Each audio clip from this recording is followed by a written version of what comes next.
नंदिनी एक बार फिर से स्वागत करती हूँ आप सभी का अपने चैनल रोजगार विशालिनी में। आज मैं पढ़ाऊंगी आपको रीजनिंग, जिसमें मैं आपको टॉपिक पढ़ाऊंगी असमानता।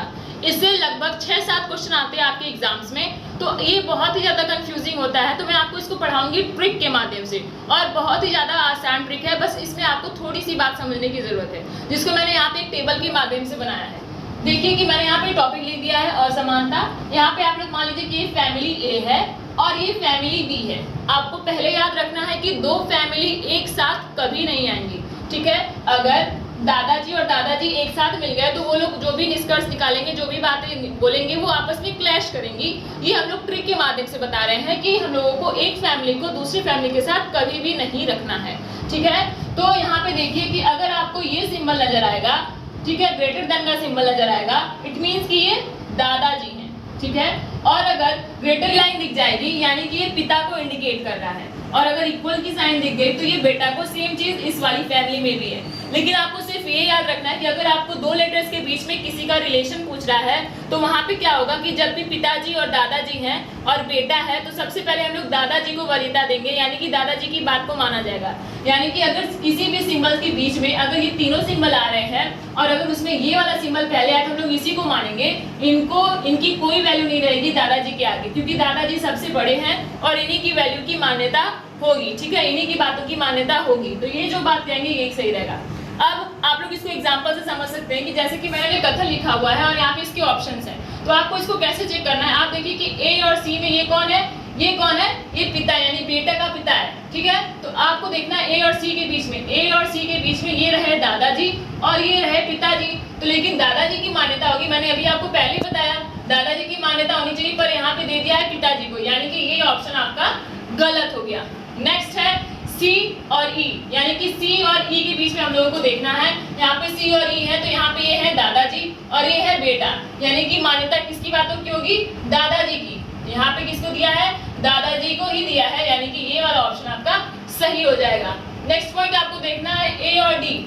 ए और डी के बीच में आपको देखना है कि 3 सिंबल्स, इसमें दादाजी भी है, पिताजी भी है और बेटा है। तो मान्यता किसकी होगी, दादाजी की। और यहाँ पे क्या दिया है, बेटा। दादा के सामने बेटा, दादा के सामने इसमें इनकी कोई वैल्यू नहीं है, यानी ये भी गलत हो जाएंगे।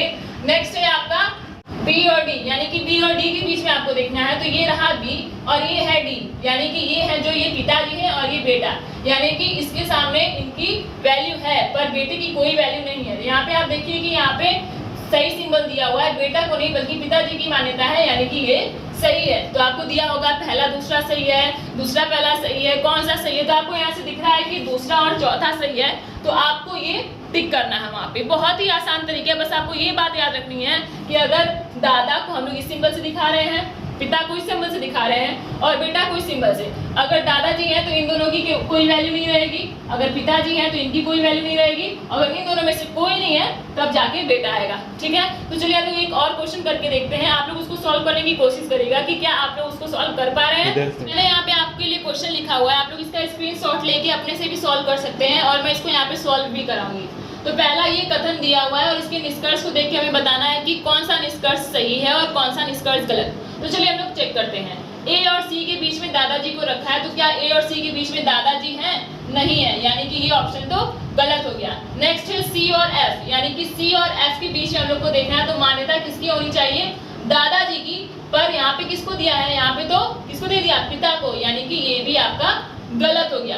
नेक्स्ट है बी और जी, तो ये रहा बी और ये रहा जी, इसके बीच में किसकी मान्यता होनी चाहिए, दादाजी की, है ना। देखिए ये बेटा है, ठीक है, ये पिता है, ये बेटा है, ये दादा है, फिर ये पिता है और ये बेटा है, यानी कि दादाजी की वैधता होगी और यहाँ पे दादाजी हैं, यानी कि ये ऑप्शन तो सही है। नेक्स्ट हम लोग देखते हैं ई और जी। ई और जी के बीच में ये पिताजी सही रहेंगे और यहाँ पे पिताजी को दिया हुआ है, यानी कि ये भी सही है। उम्मीद कर रही हूँ कि आप लोगों को ये क्वेश्चन बहुत ही आसानी तरीके से समझ में आ रहा होगा। तो नेक्स्ट क्वेश्चन यहाँ पे दिया हुआ ये है इसका कथन और यहाँ पे है निष्कर्ष। हमको बताना है कि कौन सा निष्कर्ष सही है और कौन सा निष्कर्ष गलत है।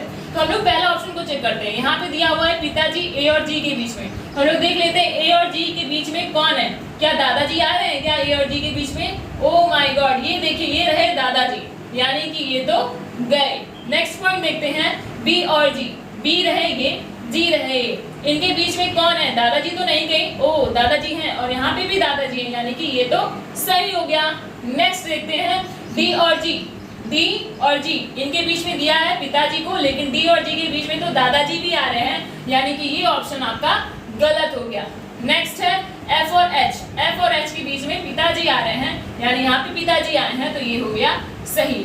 तो यानी कि इसका ऑप्शन थर्ड और फोर्थ सही है और इसका ऑप्शन सेकंड एंड फोर्थ सही है। तो ये रहे छोटे से क्वेश्चंस असमानता के नियम के साथ। ये मैंने बहुत ही आसानी तरीके से आप लोगों को पढ़ाने की कोशिश की है, समझाने की कोशिश की है और उम्मीद करती हूँ कि आप लोगों को समझ में आया होगा। तो अगर आपको ये समझ में आया और छोटी सी वीडियो आपको अच्छी लगी हो तो please like subscribe. Thank you.